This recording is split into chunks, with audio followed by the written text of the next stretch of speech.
तो hello and नमस्ते दोस्तों, वेलकम टू आवर चैनल शिक्षाश्रम।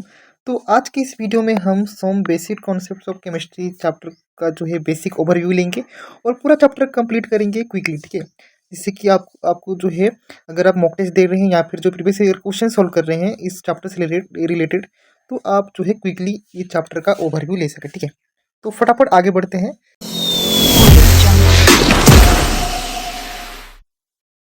इस चैप्टर में हम बेसिकली पढ़ते हैं फ्रॉम मैटर्स टू मोल, ठीक है।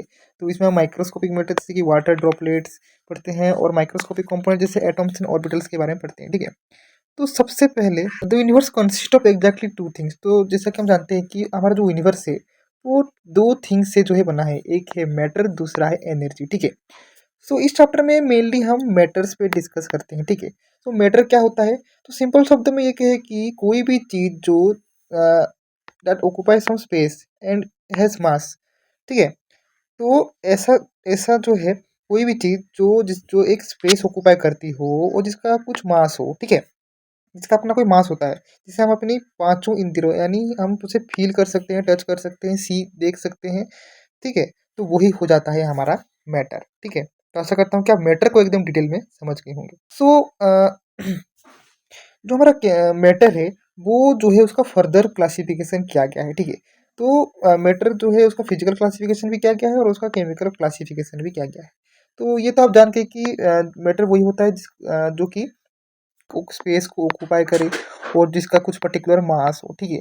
तो फिजिकली अगर हम उसको क्लासिफाई करें तो उसको तीन टाइप होते हैं, एक होता है सॉलिड, दूसरा होता है लिक्विड, तीसरा होता है गैस, ठीक है। और अगर केमिकली क्लासिफाई करें तो एक होता है मिक्सचर और दूसरा होता है प्योर सब्सटेंस, ठीक है। इनके बारे में डिटेल में हम आगे देखेंगे, ठीक है। मिक्सचर में भी हम होमोजीनियस सब्सटेंस होता है, हेटेरोजेनियस सब्सटेंस होता है, प्योर सब्सटेंस में भी एलिमेंट होता है, कंपाउंड होता है। और एलिमेंट्स में आप फर्दर देख सकते हैं नॉन मेटल्स और मेटल्स होते हैं। और कंपाउंड्स में ऑर्गेनिक सब्सटेंसेस और इनऑर्गेनिक सब्सटेंसेस होते हैं, ठीक है। और तो अभी जितने भी हम लोगों ने क्लासिफिकेशन किया है उसको भी हम डिटेल में अगर हम देखें तो जो फिजिकल क्लासिफिकेशन होता है सॉलिड, लिक्विड, गैस, तो जितने भी सॉलिड मैटर्स होते हैं, ठीक है। तो उनके डेफिनेट वॉल्यूम्स होते हैं, डेफिनेट शेप होते हैं, जैसे कि शुगर, आयरन, गोल्ड और वुड, ठीक है। और जितने भी लिक्विड होते हैं उनके डेफिनेट वॉल्यूम तो होते हैं, पर उनका शेप कोई भी डिफाइन नहीं होता है। जैसे कि आप वाटर ही देख लो या फिर कोई भी कोल्ड ड्रिंक वगैरह कुछ भी लिक्विड सब्सटेंसेस ले लो, ठीक है। तो वो क्या होता है, आप उसको जो कंटेनर में डालेंगे उसका शेप ले लेगा, ठीक है। तो उसका कोई भी डिफिनेट शेप नहीं होता है सॉलिड की तरह, पर उसका डिफिनेट वॉल्यूम होता है। तो इसका एग्जांपल है वाटर, मिल्क, मर्क्यूरी, ठीक है। उसके बाद थर्ड जो होता है वो हमारा होता है गैस। इसका ना ही कोई डिफिनेट वॉल्यूम होता है और इसका ना ही कोई डेफिनेट शेप होता है। It completely occupies the vessel, ठीक है। जैसे कि H2O2 CO2, ओके। तो आशा करता हूँ कि आप ये भी चीज़ समझ गए होंगे, बेसिक सा चीज़ें हैं, ठीक है। सो अब आते हैं हमारे केमिकल प्रॉपर्टीज़ के ऊपर, ठीक है। जो कि प्योर सब्सटेंसेस और मिक्सचर्स पे जो है क्लासीफाई हुआ है, डिफाइन हुआ है, ठीक है। तो प्योर सब्सटेंसेस वो होते हैं जो कि कैन नॉट बी, तो इनको हम जो है फिजिकल तरीकों से अलग नहीं कर सकते हैं। It can not be separated by physical methods, okay. So इनमें आते हैं एलिमेंट्स और आते हैं कंपाउंड्स, ठीक है। तो एलिमेंट्स वो होते हैं जो कि only one kind of atom होते हैं, ठीक है।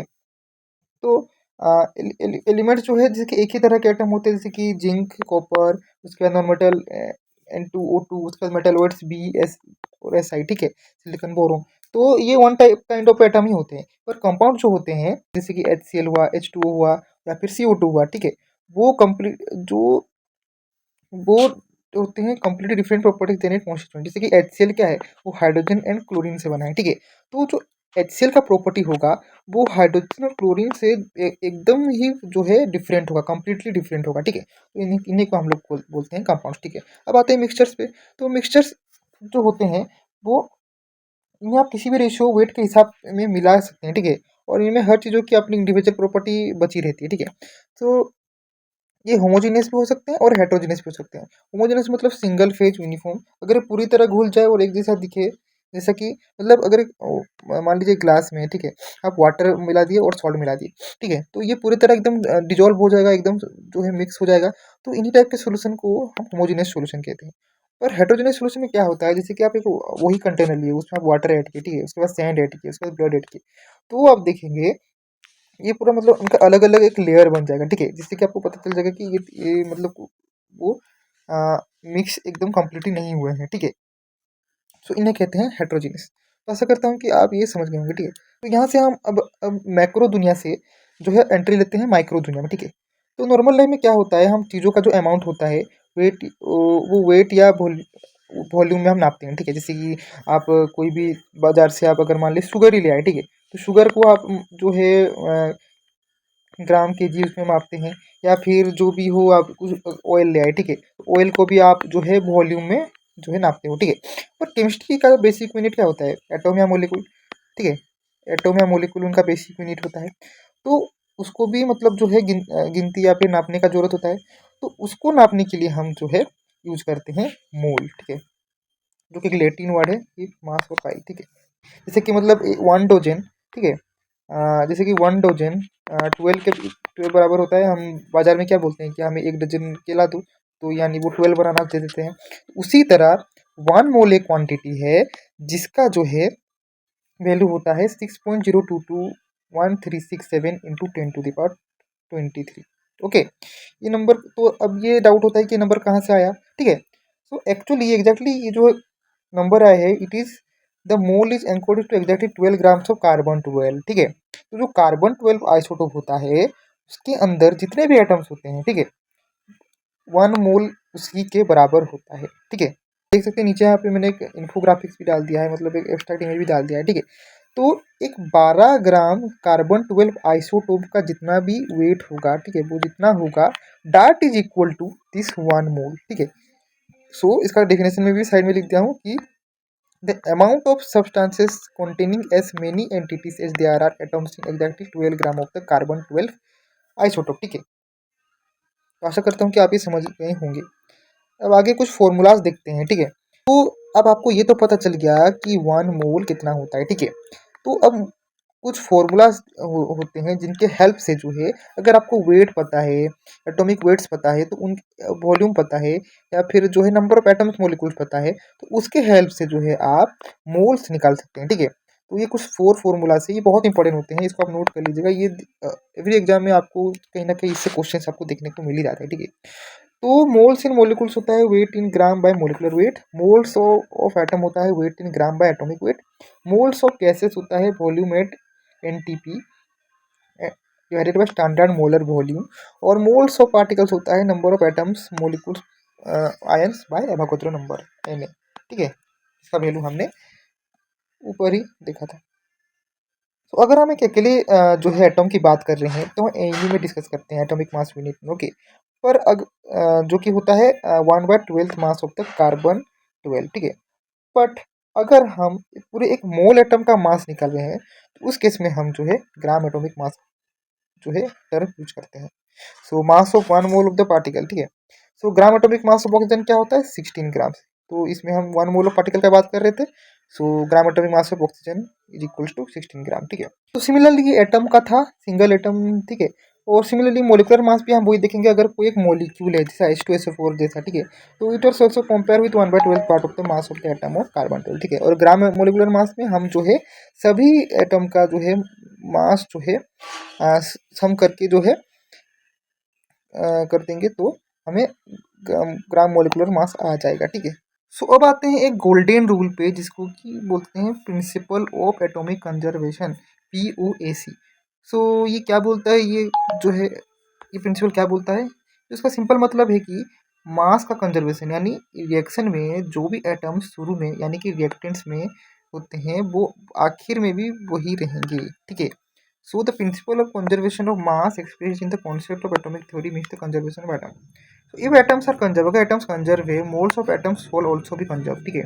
This is the basic of mole concept. जैसे कि इसका एक एग्जांपल आप नीचे देख सकते हैं, ClO3 सॉलिड जो कि है डिकम्पोज हो रहा है KCl+O2 में, ठीक है। तो जैसे KClO3 के एग्जांपल, इस एग्जांपल में पोटेशियम का जो है मोल्स रिएक्टेंट में जितना है उतना ही वो प्रोडक्ट में भी उतना ही मोल है, ठीक है। तो हम इजीली स्टेप बाय स्टेप उन्हें वेट्स को भी इक्वेट कर सकते हैं। जैसे कि यहाँ पे देख सकते हैं मोल ऑफ के इन reactant equal to mole of के इन प्रोडक्ट, हम लिख सकते हैं कंजर्वेशन जो है प्रिंसिपल यूज करके, ठीक है। So 1 mole of KClO3 is equal to 1 mole of KCl, ठीक है। तो इसके तो जो है ऊपर हमने जो फॉर्मूलाज देखे थे, ठीक है, 1 मोल ऊपर हमने जो फॉर्मूला देखे थे यहाँ पे आप देख सकते हैं इसके ऊपर, ठीक है।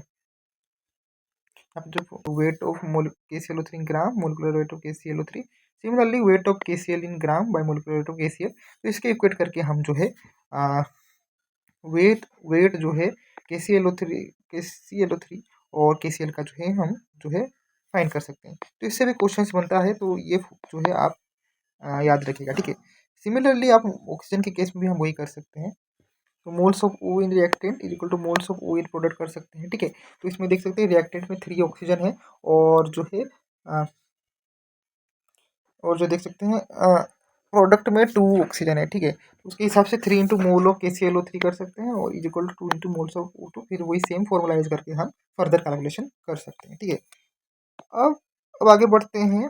सो केमिस्ट्री में कैलकुलेशन का एक बहुत ही मज़ेदार शॉर्टकट भी अभी हम देखते हैं, ठीक है। तो स्टैंडर्ड टेम्परेचर एंड प्रेशर पर किसी भी गैस का एक मोल एग्जैक्टली 22.4 लीटर्स की इक्वल होता है, ठीक है। सो चाहे कोई भी गैस हो, ठीक है, कोई भी टाइप का गैस हो, ओके, अगर वो एक मोल है, ठीक है, तो उसका वॉल्यूम हमेशा 22.4 लीटर ही होगा, ठीक है। तो ये बात आप हमेशा याद रखना कि चाहे कोई भी गैस हो, ठीक है, तो अगर वो 1 मोल प्रेजेंट है, ठीक है, तो उसका वॉल्यूम हमेशा at standard temperature and pressure वो 22.4 लीटर ही होगा, ठीक है। तो उसका जो है डेरिवेशन यहाँ पे भी छोटा सा किया गया है, ठीक है। जैसे कि डेंसिटी ऑफ H2 0.0000089 ग्राम पर मिलीलीटर है, ठीक है, और ग्राम लीटर पे 0.089 ग्राम लीटर, ठीक है। So if 0.089 gram H2 occupies 1 liter at STP, so 1 gram H2 occupies 1 by 0.08, ठीक है। सो देयरफॉर 2 ग्राम यानी कि 1 मोल जो है वो 2 इंटू 1/0.089 करे तो 22.4 लीटर आता है, ठीक है। तो आशा करता हूँ कि आप ये भी समझ गए होंगे कि 22.4 लीटर कहाँ से आया, ठीक है। तो फटाफट आगे बढ़ते हैं। सो अब एक कॉन्सेप्चुअल चीज़ देखते हैं, ठीक है। तो अब मान लीजिए कि आपके पास 320 ग्राम के 5 अलग अलग सल्फर का सैंपल है, ठीक है। ये चारों सल्फर है, ठीक है, ये सल्फर है, ये सल्फर 2, सल्फर 6, सल्फर 8, ठीक है। सो आपके पास 320 ग्राम के 4 टाइप के सल्फर है, ठीक है। अब आपको ये जानना है कि इनमें से किसके पास सबसे ज़्यादा आइटम होंगे, ठीक है। क्वेश्चन आशा करता हूँ समझ गए होंगे कि आपके पास 320 ग्राम की 4 सल्फर है, ठीक है। तो अभी आपको ये चेक करना है कि कौन से सल्फर में नंबर ऑफ एटम्स मैक्सिमम है, ठीक है। तो वो देख सकते हैं ये नॉर्मल सल्फर है जिसका कि एटॉमिक मास 32 है, तो इसका एटॉमिक मास 32 H2 है, तो 32 इंटू 2 कर देंगे। इसका एटॉमिक मास 32 इंटू 6 कर देंगे, ठीक है, और इसका 32 इंटू 8 कर देंगे, ठीक है। तो नॉर्मल वही आपको फॉर्मूलाज यूज करना है।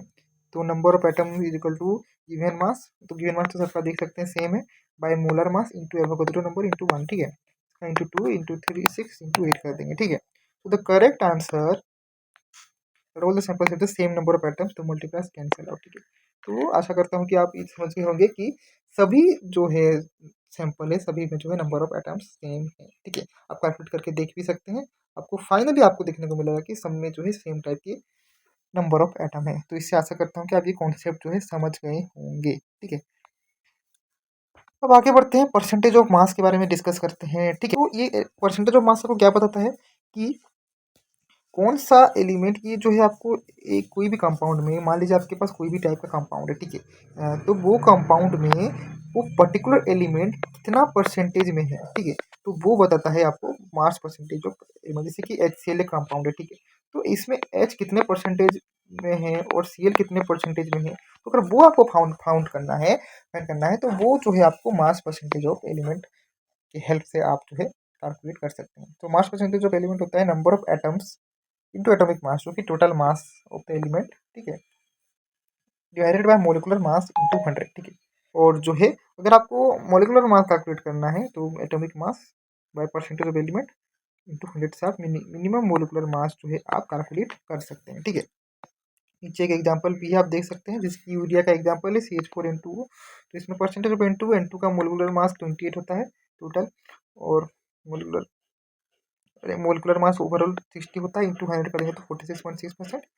सिमिलरली ऑक्सीजन का भी 26.66% है, ठीक है।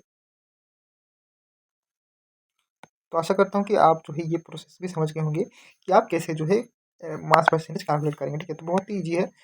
एंड सेकंड है मिनिमम मोलिकुलर वेट्स के रिलेटेड एक क्वेश्चन है कि इंसुलिन जो है it contains 3.4% of sulphur, then the maximum molecular weight of insulin, minimum molecular weight of insulin is, तो सल्फर का जो है मोलिकुलर मास 32 होता है। तो अगर आपको मिनिमम मोलिकुलर वेट निकालना है तो मोलिकुलर मास डिवाइडेड बाय जितना परसेंटेज ऑफ सल्फर है इंटू 100 कर देंगे तो आपको मिनिमम मोलिकुलर वेट आपको मिल जाएगा। ठीक है, यही था इस चैप्टर के लिए। आशा करता हूँ कि आप जो है चैप्टर को जो है समझ गए होंगे और जो है आपको क्विकली इसका रिवीजन हो गया होगा। ठीक है, बाकी कोई भी टाइप का डाउट हो तो आप हमारे यूट्यूब डिस्क्रिप्शन, इंस्टाग्राम हैंडल और टेलीग्राम का जो है के थ्रू आप जो है हमें मैसेज कर सकते हैं।